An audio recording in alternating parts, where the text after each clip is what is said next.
देखें जरा, देखो क्वेश्चन क्या है, कौन सा सर्किट है। क्वेश्चन है आपके सामने, 100 microfarad capacitor in series with कितना 40 ओम रेजिस्टेंस, यानी कौन सा सर्किट है, आरसी सर्किट है, connected to 110 volt 60 hertz supply.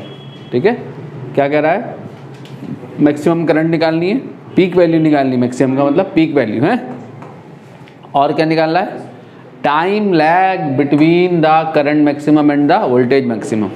Time lag तो यानी आपके पास ये सर्किट है, देखो ये वाला सर्किट है ना, आर और सी किस में है, सीरीज में है। ठीक है, ये आर और सी सीरीज में, कितना वोल्ट, 110 वोल्ट कामा 60 हर्ट्ज की सप्लाई है। ठीक है, क्या निकालनी है, मैक्सिमम वैल्यू यानी पीक वैल्यू ऑफ करंट। तो आपको दिया हुआ V R M S voltage दिया हुआ, कितना दिया हुआ R M S voltage, 110 volt. तो यहाँ से Z निकालोगे ना, Z क्या आएगा, under root R square plus XC square.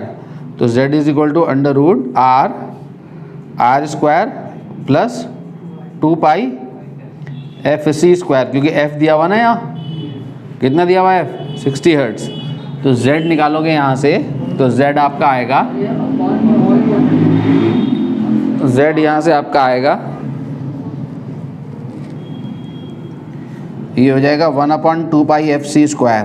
ठीक है, 1/ओमेगा सी होता है। ठीक है, नहीं तो R रखो, R कितना है 40 ओम, R आ गया आपका 40 का square plus 1/2 pi 2 × 3.14 F is 60 hertz and C is 100 microfarad, यानी 100 × 10⁻⁻6 का क्या होल स्क्वायर। ठीक है, इसको सॉल्व कर लोगे तो ये आपका आएगा, Z आपका आएगा 48 ओम अप्रॉक्सीमेटली।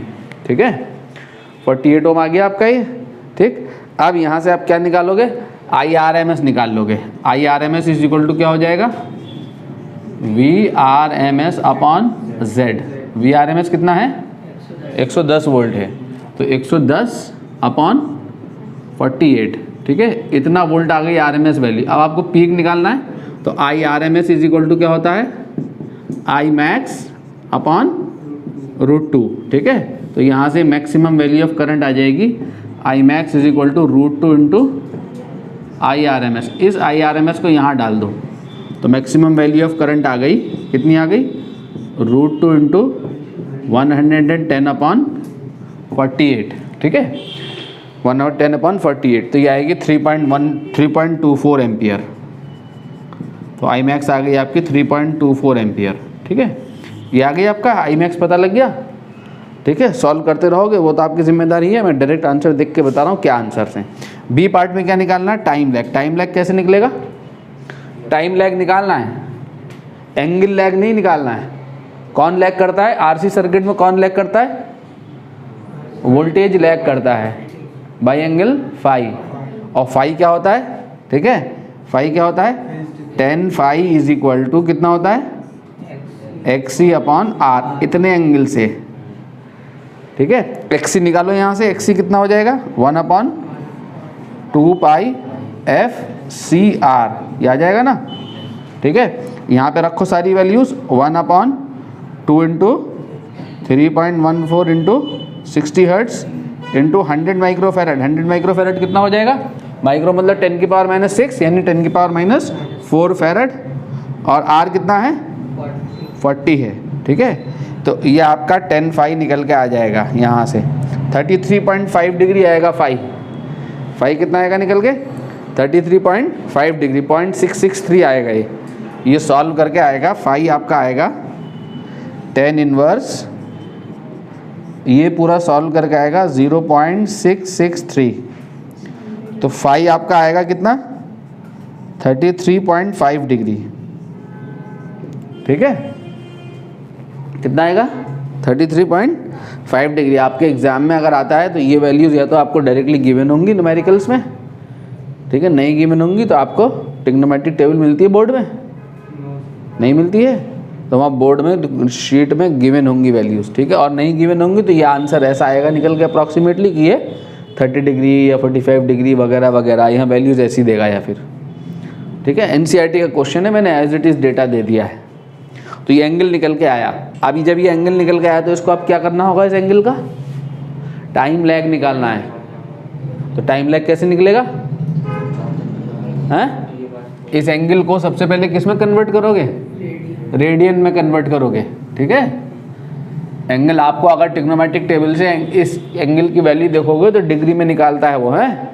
पहले रेडियन में लाओगे, रेडियन में लाने के लिए क्या करना होगा, हैं, पाई अपॉन 180 से मल्टीप्लाई कर दिया। अब ये इतना रेडियन आ गया, इसकी ज़रूरत है, ठीक है। अब टाइम लैग चाहिए तो क्या होगा, है, phi is equal to omega T, theta equal to omega T होता है ना।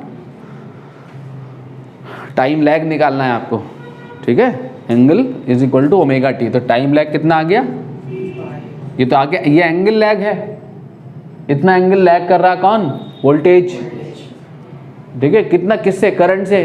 तो टाइम लैग कैसे निकलेगा, phi is equal to omega T से, तो फाई अपॉन ओमेगा, ठीक है। फाई कितना है आपका 33.5 इंटू पाई अपॉन 180 और ओमेगा कितना है 60, 2 पाई एफ, ओमेगा कितना है 2 pi F, omega is 2 pi F, ठीक है। 2 इंटू पाई, पाई तो ऐसे ले लो है क्योंकि पाई पाई कैंसिल हो रहा ऊपर नीचे, इंटू एफ, एफ इज 60, ठीक है। ये मिटा दूँ इधर वाला, नोट कर रखा है। तो जब आप यहाँ से इसको सॉल्व करके निकालोगे तो आपका टाइम लैग निकल के आएगा यहाँ से 1.55 इंटू 10⁻³ सेकेंड। कितना आएगा निकल के 1.55 इंटू 10⁻³ सेकेंड, इतना निकल के आएगा टाइम लैग। ये टाइम लैग है आपका। Oscillatory discharge, oscillatory discharge of LC circuit,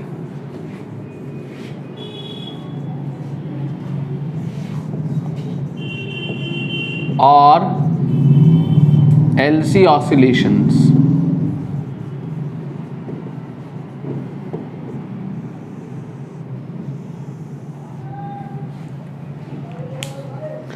ठीक है बच्चों, LC ऑसिलेशंस देखने जा रहे हैं।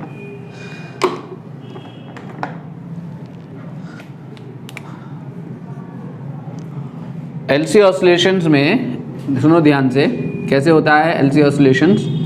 ये हमारे पास कैपेसिटर है, इस कैपेसिटर को हमने फुली चार्ज किया, कैपेसिटर को फुली चार्ज किया, और फुली चार्ज करने के बाद इस कैपेसिटर को इस इंडक्टर के से कनेक्ट कर दिया, यानी कैपेसिटर को हम डिस्चार्ज करा रहे हैं थ्रू दिस इंडक्टर, ठीक है। और ये कैपेसिटर और ये इंडक्टर जो दोनों कैसे प्योर हैं, ये प्योर कैपेसिटर है, प्योर इंडक्टर, यानी आइडियल कैपेसिटर और आइडियल इंडक्टर्स हैं। आइडियल एज्यूम करते हुए चलना है, ठीक है।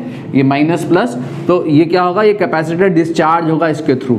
इसके थ्रू डिस्चार्ज होने का मतलब ये होगा कि यहाँ पे जो इलेक्ट्रिकल एनर्जी स्टोर्ड होगी वो सारी की सारी एनर्जी जाके यहाँ क्या होगी, किस फॉर्म में स्टोर होगी, मैग्नेटिक एनर्जी की फॉर्म में। जब ये डिस्चार्ज हो रहा होगा, इसके थ्रू डिस्चार्ज हो रहा होगा, तो ये सारी एनर्जी कहाँ जा रही होगी, यहाँ जा रही होगी, किस फॉर्म में, मैग्नेटिक एनर्जी की फॉर्म में, ठीक है। जब ये फुली चार्ज हो जाएगी, जब ये इसमें टोटल स्टोर्ड एनर्जी यहाँ इसमें मैग्नेटिक की फॉर्म में चली आएगी, तब क्या होगा, इसका कोलैप्स, इसका फ्लक्स जो होगा क्या होगा, कोलैप्स करेगा।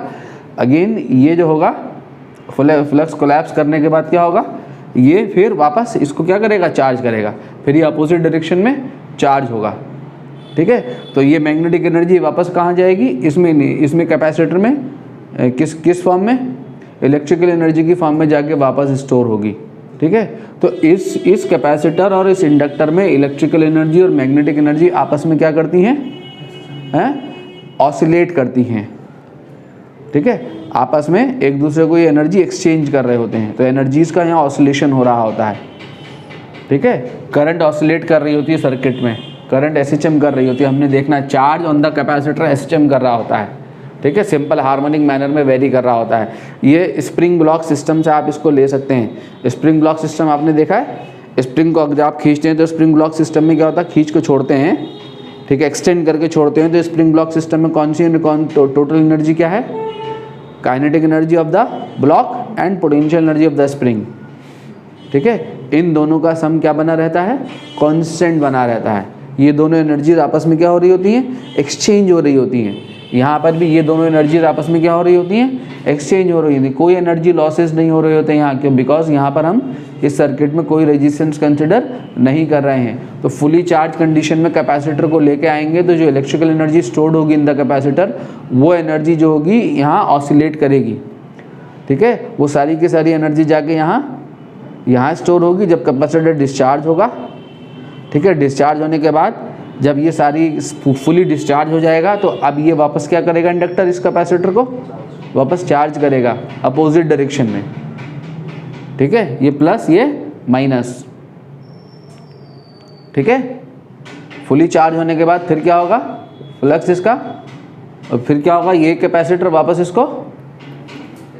इसको क्या करेगा? वापस अपनी स्टोर्ड एनर्जी, इलेक्ट्रिकल एनर्जी वापस यहाँ पर क्या?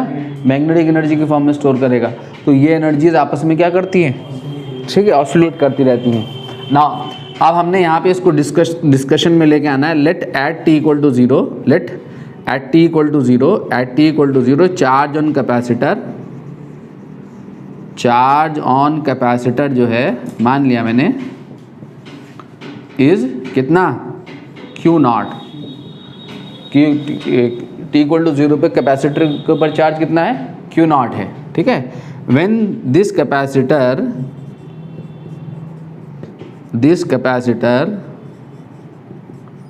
discharge through inductor L,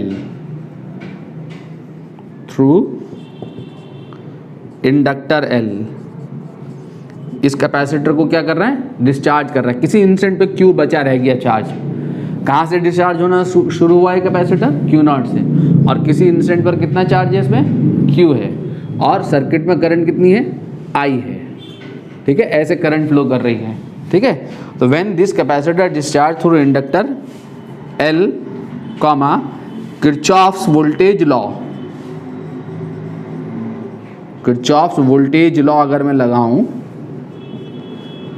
yields क्या लगेगा? किरचॉफ वोल्टेज लॉ क्या कहेगा बताओ तो सही? कि VC plus VL is equal to क्या? ज़ीरो। ये होता है ना, किसी भी क्लोज लूप में पोटेंशियल डिफरेंस का अलजेब्रिक सम क्या होता है? ज़ीरो होता है। यही तो कहता है किरचॉफ वोल्टेज लॉ। ये वोल्टेज अक्रॉस कैपेसिटर, और ये कहाँ है? ये क्या है?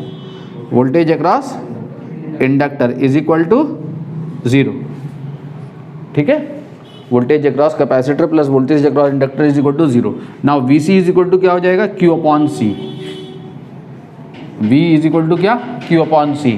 वोल्टेज अक्रॉस कैपेसिटर क्या होगा? Q upon C। और वोल्टेज अक्रॉस इंडक्टर क्या होगा? Minus of L DI by DT is equal to क्या? ज़ीरो। ये रख दिया मैंने L।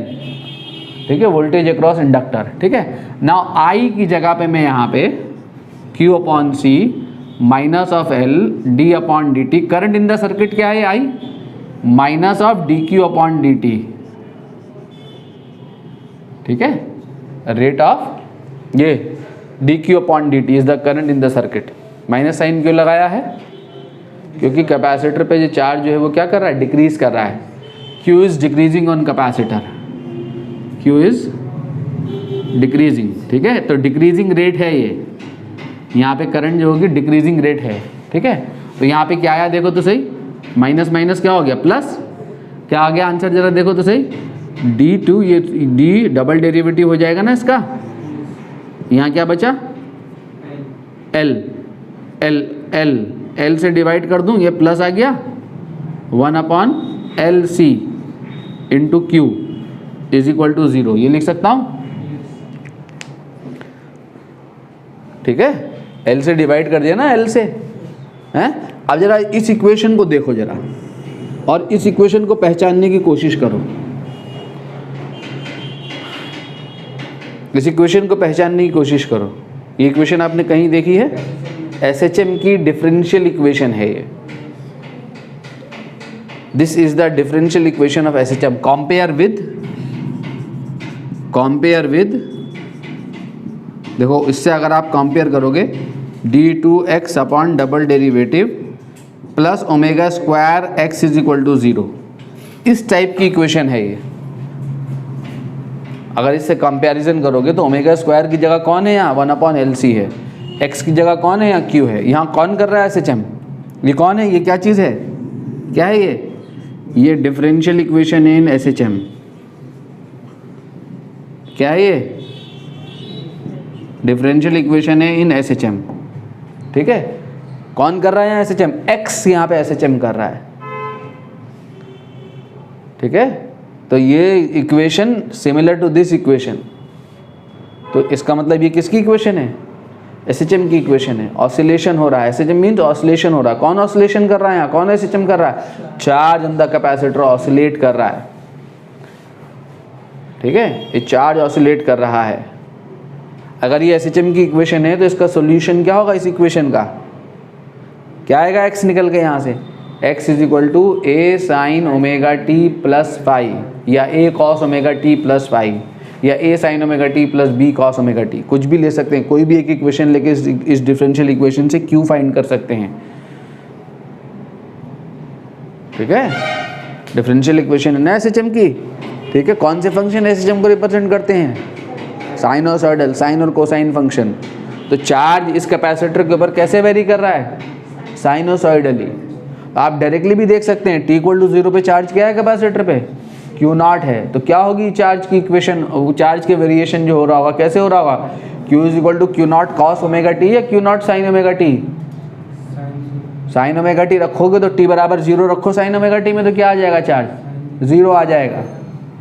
देखो Q इज इक्वल टू, अगर आपने Q0 साइन ओमेगा टी यहाँ से चार्ज चलेगा इस कैपेसिटर पे, तो t बराबर 0 रखो, तो t बराबर 0 पे चार्ज क्या था कैपेसिटर पे, 0 था। तो 0 तो है नहीं, t बराबर 0 पे कितना चार्ज है, Q0 चार्ज है। Q0 से कैपेसिटर डिस्चार्ज होना, बाहर से फुली चार्ज करके, बाहर से कैपेसिटर को फुली चार्ज करके इंडक्टर के अक्रॉस किसी सोर्स से इसमें एनर्जी स्टोर करा के फुली चार्ज करके t बराबर 0 पे charge on capacitor is Q। Statement देखो। ठीक है, और जब इस कैपेसिटर को, when this capacitor discharge through inductor L, ठीक है, बाहर से एक्सटर्नल से इसको फुली चार्ज करके इंडक्टर से जोड़ रहे हैं। ठीक है, इस सिस्टम में बाहर से एनर्जी पंप करके फिर इसको इंडक्टर से जोड़ रहे हैं। तो क्या होगी इसकी इक्वेशन, क्या होगी यहाँ, Q is equal to Q0 cos omega t. समझ में आया, Q is equal to Q0 cos omega t है इक्वेशन, इस पे चार्ज की इक्वेशन। तो यहाँ से सॉल्यूशन निकाल के देख सकते हैं। ठीक है, तो ये किसकी इक्वेशन है, डिफरेंशियल इक्वेशन है SHM की। इसका मतलब चार्ज जो है क्या कर रहा है यहाँ, SHM कर रहा है, ऑसिलेट कर रहा है। ठीक है, so the charge oscillate in the circuit, जहाँ ओमेगा क्या है, frequency. So the charge oscillate, और ऑसिलेशन कैसा है ये, SHM है। ठीक है, ऑसिलेशन कैसा है ये, SHM है। So the charge oscillate in the circuit with frequency, क्या है फ्रीक्वेंसी बताओ जल्दी से, विद फ्रीक्वेंसी ओमेगा स्क्वायर किसके बराबर है, 1 अपॉन एल सी के। तो फ्रीक्वेंसी कितनी हो गई, omega is equal to 1 upon under root L C. इस फ्रीक्वेंसी से ऑसिलेशन हो रहा है, इस एंगुलर फ्रीक्वेंसी से। ठीक है, इस फ्रीक्वेंसी का SHM है। चार्ज इस फ्रीक्वेंसी से जो है क्या कर रहा है, ऑसिलेट कर रहा है। ठीक है, और इसका सॉल्यूशन अगर हम निकालेंगे तो इसका, ठीक है, यहाँ पे देखो, यहाँ पे जगह देखो, यहाँ पे solution, and solution of about differential equation is, and ये वाली डिफरेंशियल इक्वेशन का इसका equation solution, and solution of above differential equation. देखो इस डिफरेंशियल इक्वेशन का सॉल्यूशन क्या है, Q इज इक्वल टू, कोई भी जनरलाइज इक्वेशन ले लो, क्या लोगे, Q0 sine omega T plus phi, यही लेते थे, याद है 11th का SHM। हम अपनी तरफ से SHM की इक्वेशन लेते थे, y is equal to a sine omega T plus phi.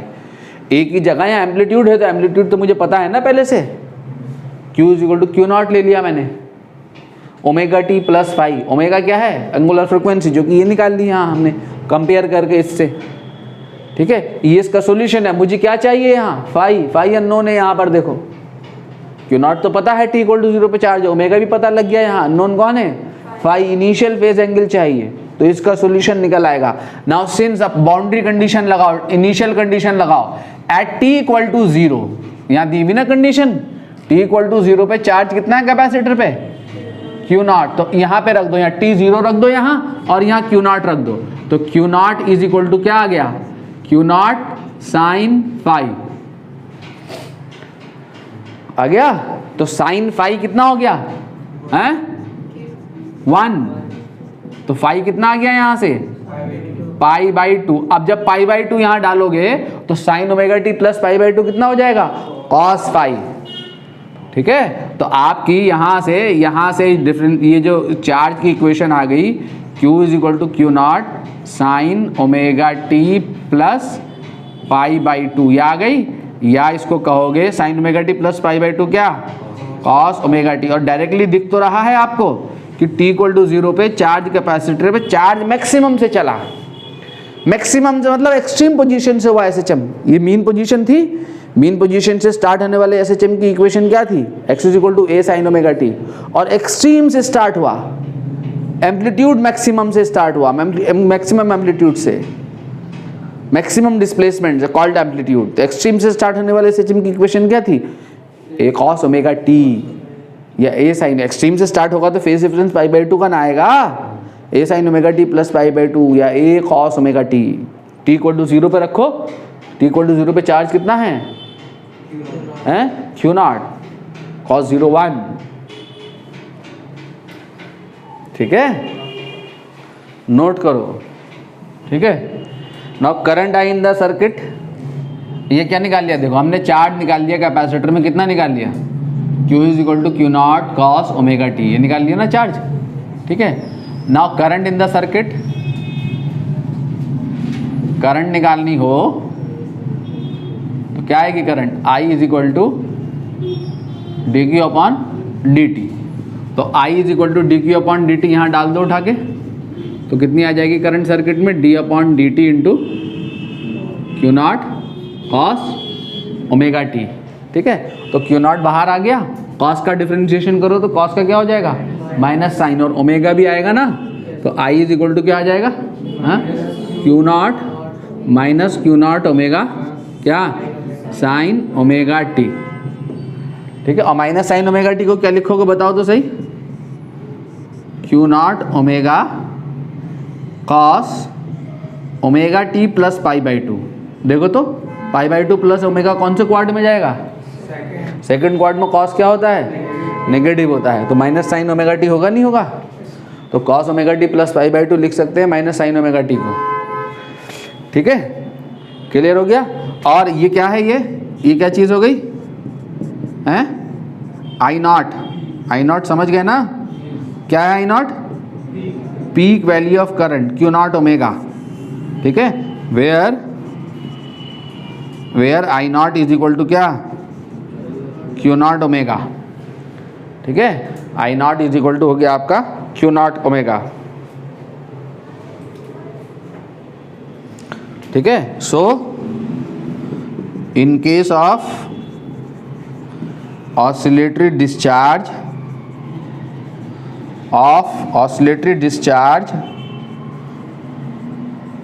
of capacitor, देखो जरा ध्यान से क्या हो रहा है, कैपेसिटर का कौन सा डिस्चार्ज हो रहा है, ऑसिलेटरी डिस्चार्ज, ठीक है। So in case of oscillatory discharge of capacitor through inductor, किसके थ्रू ऑसिलेटरी डिस्चार्ज करा रहे, इंडक्टर के थ्रू डिस्चार्ज करा रहे हैं, तो देखो तो सही कौन लैग कर रहा है, करंट क्या कर रही है, ये अरे वोल्टेज है क्यू नॉट साइन चार्ज है Q not sine omega T, current है कितनी, चार्ज है Q not cos omega T, current है कितनी I naught cos omega T plus pi by 2, तो कौन लीड कर रहा है, करंट लीड कर रही है, कितना लीड कर रही है, current leads the charge by pi by 2, current leads the charge, दिख रहा फर्स्ट, देखना, बाई पाई बाई 2, ठीक है। तो करंट जो है वो चार्ज से पाई बाई 2 लीड कर रही है। इसका क्या मतलब है? इसका क्या मतलब है? जब चार्ज मैक्सिमम होगा कैपेसिटर पे, उस समय करंट थ्रू द इंडक्टर क्या होगी? 0, ठीक है। जब चार्ज मैक्सिमम होगा तो करंट क्या होगी? 0, ठीक है। करंट 0 होने का क्या मतलब? यह है सर्किट मेरा कि magnetic energy stored, energy, entire energy stored क्या होगी? इलेक्ट्रिकल। जिस समय चार्ज मैक्सिमम होगा उस समय इंटायर एनर्जी स्टोर्ड क्या होगी? इलेक्ट्रिकल होगी। और जब चार्ज 0 होगा उस समय इंटायर एनर्जी स्टोर्ड क्या होगी? कितनी होगी? मैग्नेटिक होगी, ठीक है। अगर आपसे पूछे कि टोटल एनर्जी स्टोर्ड कितनी है यहाँ सर्किट में, जो एनर्जी स्टोर्ड बताइए कितनी है यहाँ? Q0 square upon 2C, U इज इक्वल टू, कैपेसिटर को चार्ज करके लाए हो ना, टोटल एनर्जी स्टोर्ड कितनी है? इलेक्ट्रिकल एनर्जी, यहाँ से ये मैक्सिमम एनर्जी स्टोर्ड है कैपेसिटर पे, यहीं से ना चला था कैपेसिटर, यहाँ से चलेगा। जब ये होगी इलेक्ट्रिकल एनर्जी स्टोर्ड कैपेसिटर में, ठीक है, तो ये इलेक्ट्रिकल एनर्जी, तब मैग्नेटिक एनर्जी क्या होगी? 0। और इन दोनों एनर्जी का सम किसी भी इंस्टेंट पर कितना रहेगा? Q0 स्क्वायर अपॉन 2C ही बना रहेगा। किसी इंस्टेंट पर अगर सर्किट में करंट आई है तो मैग्नेटिक एनर्जी स्टोर्ड कितनी है? इतनी है। और कैपेसिटर पे चार्ज बचा रह गया Q, तो कैपेसिटर में एनर्जी स्टोर्ड कितनी बची रहेगी? इतनी। इन दोनों का सम कितना? Q0 square upon 2C। ये है, यहां से ये एनर्जी स्टोर करके लाए थे आप, ये जाया नहीं हो रही। क्यों नहीं हो रही? बिकॉज यहाँ पे रेजिस्टेंस नहीं है। अगर यहाँ रेजिस्टेंस लगा दूं तो ऑसिलेशन कैसा होगा? डैम्प्ड ऑसिलेशन होगा over a long period of time. ये इंटायर एनर्जी धीरे धीरे धीरे धीरे रेजिस्टेंस के अक्रॉस हीट की फॉर्म में लॉस्ट हो जाएगी, ठीक है। आपसे पूछे कि वो टाइम बताओ जिस समय पे इंटायर एनर्जी स्टोर्ड इलेक्ट्रिकल है, तो वो टाइम बता सकते हो कि वो जिस समय पे इंटायर एनर्जी स्टोर्ड इलेक्ट्रिकल होगी वो टाइम कौन सा होगा? 0 खाली एक टाइम होगा, उसके बाद कैपेसिटर दोबारा चार्ज नहीं होगा कभी। बहुत सारे टाइम होंगे, बहुत सारे टाइम होंगे वो जब एनर्जी स्टोर्ड क्या होगी? इंटायर इलेक्ट्रिकल होगी। जब इंटायर इलेक्ट्रिकल एनर्जी स्टोर्ड होगी, आपको चार्ज की इक्वेशन पता लग गई, यहीं से सब कुछ पता लगेगा। जब आपकी इंटायर एनर्जी स्टोर्ड इलेक्ट्रिकल होगी, in that case charge in the capacitor कितना होगा? Q0।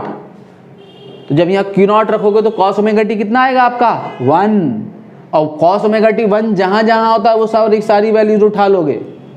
कहाँ होता है cos ओमेगा t 1? 0 पे। 0 के बाद पाई पे प्लस माइनस 1 लोगे, प्लस माइनस Q0। अरे प्लस Q0 हो या माइनस Q0 मतलब अपोजिट डायरेक्शन में चार्ज हुआ capacitor fully. Plus minus Q0 होगा जब कैपेसिटर पे चार्ज, उस समय इंटायर एनर्जी स्टोर्ड क्या होगी? इलेक्ट्रिकल होगी।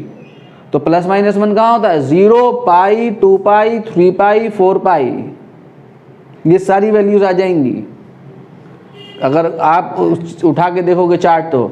और कहे कि वो टाइम बताओ जिस टाइम पे entire energy stored in this circuit is magnetic. तो मैग्नेटिक एनर्जी स्टोर्ड जब होगी उस समय कैपेसिटर पे चार्ज क्या होगा? 0। तो यहाँ पे 0 रखोगे चार्ज, तो cos ओमेगा t जिस पर जब 0 से पास करता है, कब करता है cos ओमेगा t 0 से पास? ये है cos omega t pi by 2 पे, 3 पाई बाई 2 पे, 5 पाई बाई 2 पे। यहाँ इन समय के लिए, इस समय पे इंटायर एनर्जी स्टोर्ड क्या होगी? इंटायर एनर्जी स्टोर्ड क्या होगी? मैग्नेटिक होगी। ऐसे करना होगा क्वेश्चंस को। अभी क्वेश्चन देखते हैं सारा इंटायर क्वेश्चन, ठीक है। तो क्या कहा मैंने कि जब कैपेसिटर पे कौन लीड कर रहा है? करंट लीड कर रही है किससे? चार्ज से। कितना? बाई पाई बाई 2, ठीक है। इसका क्या मतलब है? ठीक है, when charge is maximum current is 0 and vice versa. This implies that when charge is maximum,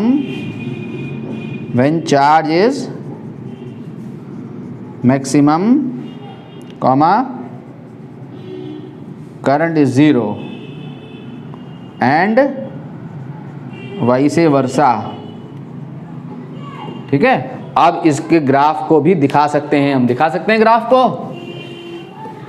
charge का और करंट का दोनों का प्लॉट एक जगह दिखा दो, हो गया काम खत्म। ठीक है, अब इसको देखो, इसको कंपैरिजन कराया उसने किससे, इसका एनालॉजी जो है स्प्रिंग ब्लॉक सिस्टम से उसमें दिखाया है, किसमें, एनसीईआरटी में। उसको देखना चाहे टेबल चार्ट उसमें दिखाया है। ये स्प्रिंग ब्लॉक सिस्टम में पोटेंशियल एनर्जी स्प्रिंग की और काइनेटिक एनर्जी आपस में ऑसिलेट कर रही होती हैं, एक्सचेंज कर रही होती हैं, दोनों का सम कांस्टेंट बना रहता है। यहाँ पर कौन है, electrical energy and magnetic energy, ये आपस में ऑसिलेट कर रही हैं, इन दोनों का सम क्या बना रहेगा, कांस्टेंट बना रहेगा। ठीक है, क्लियर हो गया, उसको देख लेना, उसकी ज़रूरत भी नहीं है। यहाँ मैं क्वेश्चन करा देता हूँ, अभी सिखा देता हूँ कैसे क्वेश्चन को हैंडल करना है ना। क्या अगर हम यहाँ पे प्लॉट करें तो प्लॉट क्या है,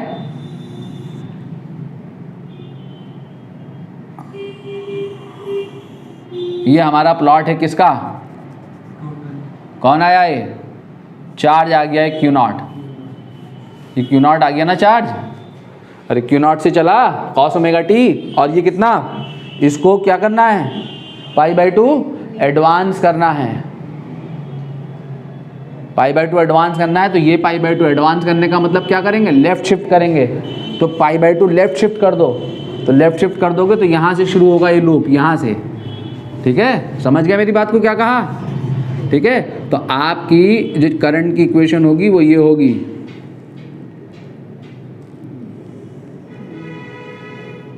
कुछ ऐसी, यहाँ पे पीक जाएगा, यहाँ पे ये, अरे यार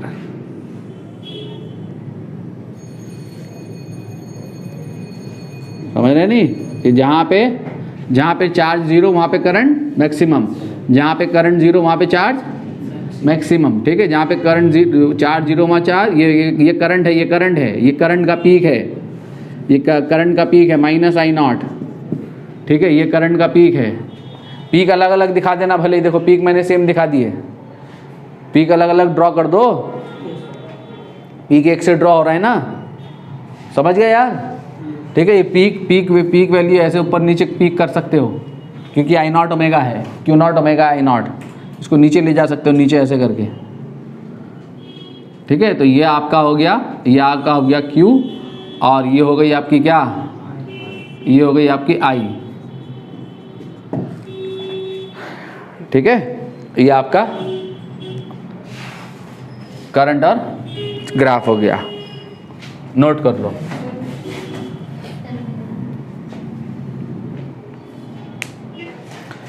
बच्चों एनसीईआरटी का क्वेश्चन है 7.12। ठीक है, एलसी ऑसिलेशन जो अभी हमने पढ़ा उस पर क्वेश्चन है, और देखें क्या है क्वेश्चन। देखो, an LC circuit contains 20 milli henry inductor and a 50 microfarad capacitor. ठीक है, with an initial charge of 10 milli coulomb, यानी कैपेसिटर को फुली चार्ज करके लेके आ रहा है। The resistance of the circuit is negligible, circuit में रेजिस्टेंस नहीं है। ठीक है, रेजिस्टेंस नहीं है सर्किट में। ठीक, let the instant the circuit be closed is t = 0। ठीक, what is the total energy stored initially, is it conserved. ठीक है, ये बताना है। What is the natural frequency of circuit, दूसरा पार्ट।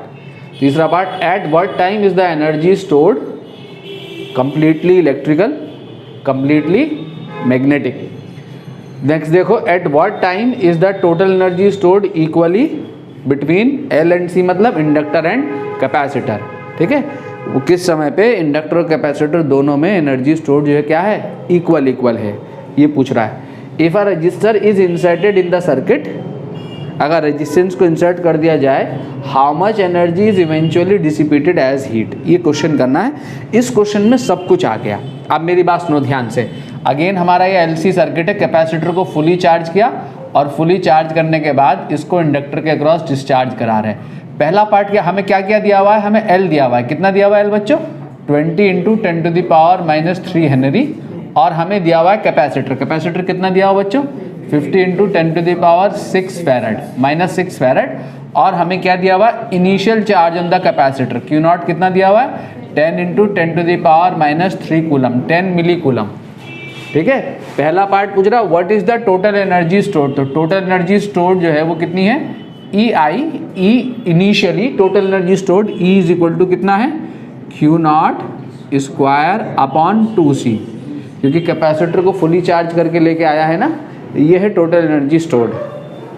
ठीक है, समझ में आ गया ना, कितनी है टोटल एनर्जी स्टोर्ड, Q0 डाल दो, 10 इंटू यानी 10⁻² बचेगा ना, ये 10⁻² का whole square upon 2 into capacitor को डालो, कितना है 50 इंटू 10⁻⁻6, कितना बचा 100, 10⁻⁴ बचा, नीचे देखो ऊपर भी 10⁻⁻4। तो इनिशियली जो टोटल एनर्जी है EI is the initially total energy, कितनी है ये 1 जूल।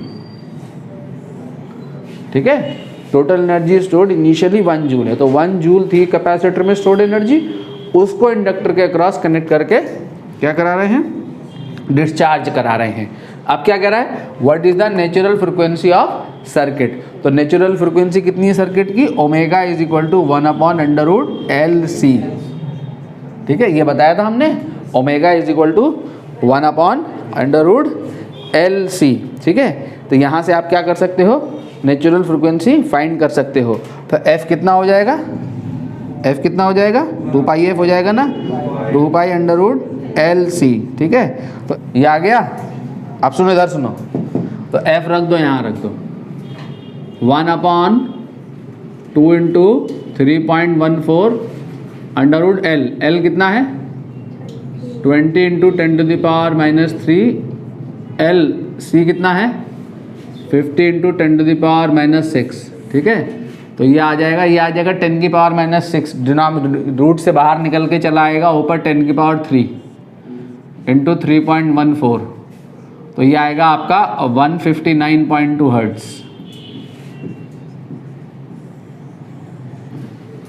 ठीक है, ये क्या आ गई आपकी फ्रीक्वेंसी आ गई। अब देखो अगले पार्ट में क्या कह रहा है सी पार्ट में, eight what time is the energy stored completely electrical, तो कंप्लीटली इलेक्ट्रिकल एनर्जी का आंसर देना है।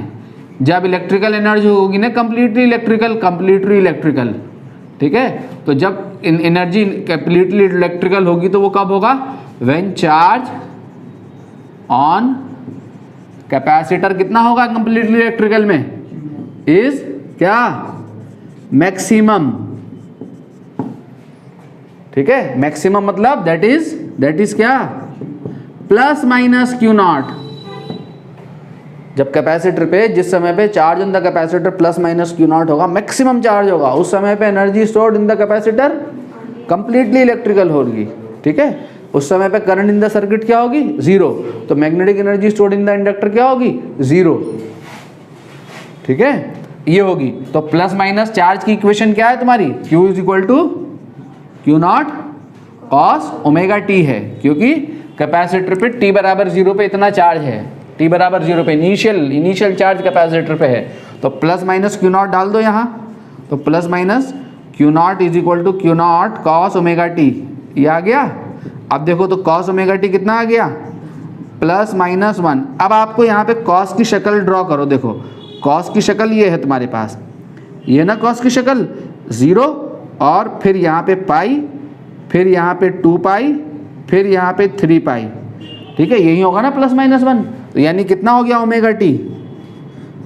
कितना हो गया n पाई हो गया।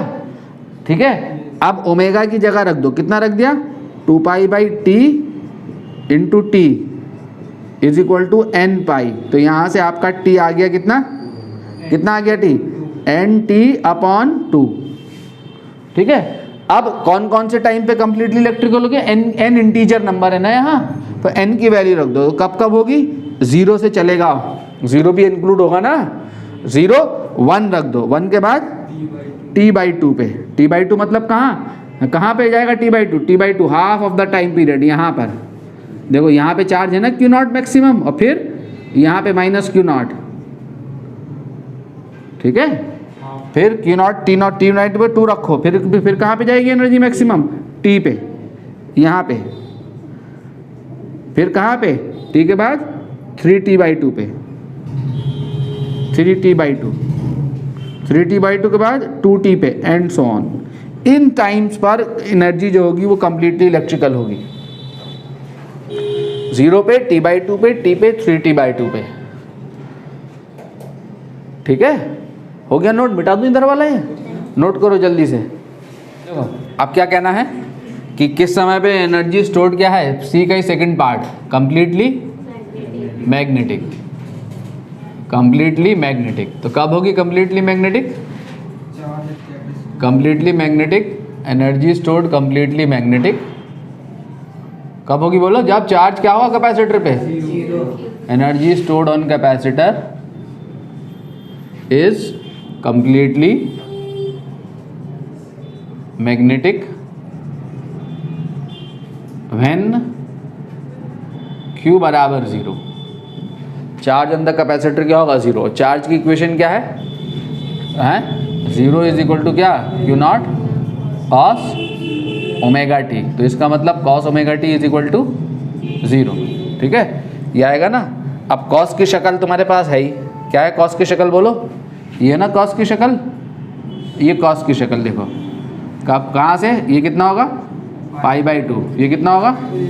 3π/2। फिर कितना होगा? 5π/2। यानी ओमेगा टी जो है तुम्हारा क्या होगा? क्या होगा? π/2 या 3, या डायरेक्ट लिख दूँ कितना होगा? 2n + 1 या -1 कुछ भी लिख लो, π/2।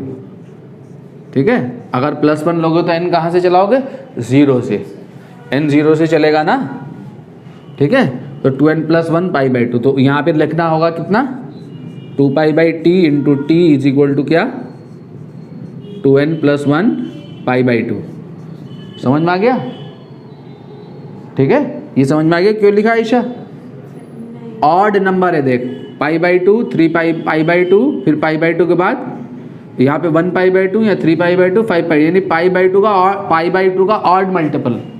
इवन नंबर बनाना होता है तो 2n इवन नंबर हुआ, ऑड नंबर होगा क्या? 2n + 1 ऑड नंबर हो गया। ठीक है, और किसका मल्टीपल है? ऑड नंबर, ऑड मल्टीपल किसका? π/2 का। अब n चला दो, कहाँ से चलेगा n? 0 रखो, 0 रखोगे π/2 आ जाएगा, 1 रखोगी 3π/2 आ जाएगा। बायोलॉजी वाले छोटी छोटी चीज़ें हैं, इनको समझा करो। इवन नंबर हो गया 2n, और 2n + 1 क्या हो गया आपका? ऑड नंबर हो गया। ठीक है, तो पाई से पाई कट गया, तो t कितना आ जाएगा?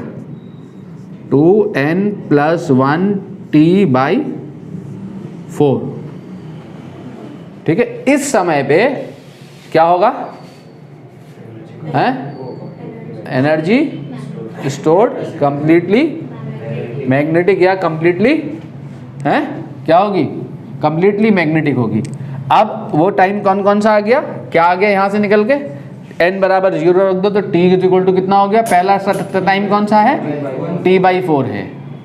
पहला टाइम t/4 है, फिर उसके बाद 3t/4 है, फिर उसके बाद 5t/4 है, एंड सो ऑन। ये वो टाइम है जिस टाइम पे एनर्जी स्टोर्ड कंप्लीटली क्या है? मैग्नेटिक है। अगला क्या कह रहा है देखो, at what time is the total energy stored equally between inductor and capacitor. Inductor और कैपेसिटर में एनर्जी स्टोर्ड क्या है? इक्वल है। किस समय पे? तो एनर्जी स्टोर्ड जिस समय पे इक्वल होगी उस समय पे कैपेसिटर पे चार्ज कितना होगा, पहले ये निकालना होगा आपने। तभी ये वाली इक्वेशन लगा के Q कितना होगा, जिस समय इंडक्टर और कैपेसिटर में एनर्जी इक्वल शेयर हो रही होगी उस समय कैपेसिटर पे चार्ज कितना होगा ये निकालना होगा। ठीक है, इक्वल शेयर होने का मतलब ये हुआ कि कितनी एनर्जी थी टोटल कैपेसिटर पे, इतनी सी यहाँ से चला ना। इक्वल का मतलब कैपेसिटर पे कितनी एनर्जी बची होगी? इसका हाफ। ठीक है, ठीक है, इसका हाफ मतलब उस समय पे चार्ज कितना होगा? इतनी energy stored. Energy stored on capacitor is the half of the total energy. Total energy, जो टोटल एनर्जी इतनी थी ना, इसका आधा तो कैपेसिटर में, आधा कहाँ है इस समय पे? इंडक्टर में है। ठीक है, ये क्या है? Energy stored in capacitor. When energy stored in capacitor is half of the total energy. तो हाफ कहाँ होगी? इंडक्टर में होगी। तो कितना आएगा निकल के यहाँ से, 2C कट गया तो Q कितना आएगा यहाँ से, Q0 अपॉन √2 प्लस माइनस दोनों लगा दो। ठीक है, यानी जिस टाइम कैपेसिटर पे चार्ज होगा वो कितना होगा, प्लस माइनस Q0 कितना होगा, प्लस माइनस Q0 √2 होगा उस समय पे। ये मिटा रहा हूँ, इधर वाला मिटा दूँ सारा ये। ठीक है, उस समय पे energy stored in the capacitor कितनी होगी, बोलो हैं, कितनी होगी, हैं, आधी इलेक्ट्रिकल और आधी मैग्नेटिक। तो अब आप यहाँ से Q is equal to Q0 cos omega t लगा दो, यहाँ पे इसको उठा के डाल दो, plus minus Q0 upon √2 is equal to Q0 cos omega T. तो cos ओमेगा टी कितना आ गया आपका, प्लस माइनस 1 अपॉन √2। अब cos की शक्ल देखो वापस, कहाँ कहाँ होता है प्लस √2 1/√2 cos हैं, पहले सबसे पहले कहाँ आएगा, π/4 के बाद, π/4 के बाद यहाँ आएगा, यहाँ हैं पाई प्लस π/4, यानी पाई प्लस π/4 कितना हो गया हैं, 5π/4। अरे ये π/4 यहाँ और फिर π/4 यहाँ, पाई ये पाई प्लस π/4 नहीं, π/2 प्लस π/4, π/2 प्लस π/4, 3π/4, 3π/4 के बाद 5π/4, यानी π/4 का ऑड मल्टीपल। ठीक है, तो ऑड मल्टीपल लो, ऑड नंबर क्या होगा आयशा, 2n + 1 उसका π/4।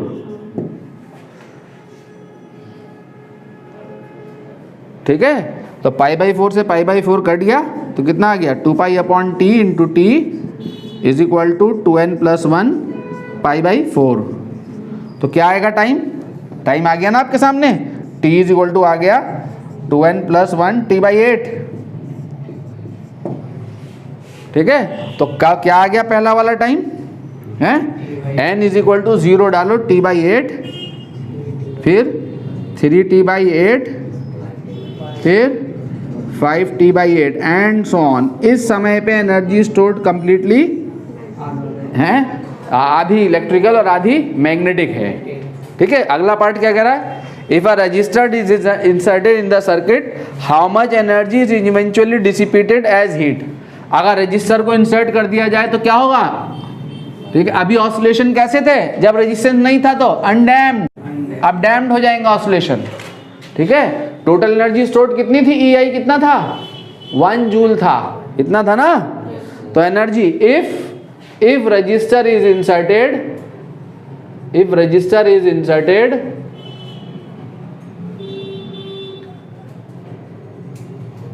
comma oscillations will be damped and whole energy is lost eventually in the form of heat,